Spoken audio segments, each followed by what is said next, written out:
જિલ્લાની અંદર કાંકરેજ તાલુકાનો જે સમાવેશ કરવામાં આવ્યો છે એનાથી ખૂબ આખા તાલુકાની અંદર સર્વ સમાજમાં નારાજગી છે।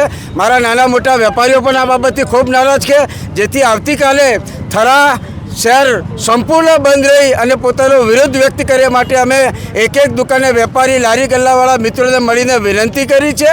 આવતીકાલે સ્વયંભૂ થરા બંધ રહેશે એવું વેપારીઓએ પણ અમને આશ્વાસન આપ્યું છે। ત્યારે આપણા ટીવી ચેનલના માધ્યમથી સરકારને વિનંતી કરું છું કે કાંકરેજ તાલુકાને બનાસકાંઠા જિલ્લામાં જ સમાવેશ કરે, અન્યથા પાટણ જિલ્લામાં સમાવેશ કરે। કારણ કે થરાદ જિલ્લાની અંદર બનાસકાંઠાનો મારો નાનો મોટો વેપારી હોય, મારો ખેડૂત હોય કે મારો કોઈ વ્યવસાય સાથે સંકળાયેલો કોઈ પણ મારો નાગરિક હોય, એ થરાદ કોઈ પણ ઈચ્છાએ જઈ ના શકે।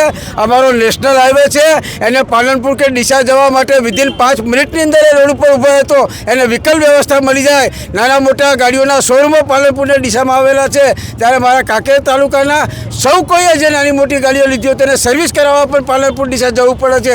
જેથી આપણા માધ્યમથી હું ફરી સરકારને વિનંતી કરું છું કે કાંકરેજ તાલુકાને બનાસકાંઠા જિલ્લામાં જ રાખે અને બનાસકાંઠા જિલ્લામાં કદાચ અમે ના ગમતા હોય કાંકરેજવાળા તો પાટણ જિલ્લામાં સમાવેશ કરે એવી વિનંતી કરું છું।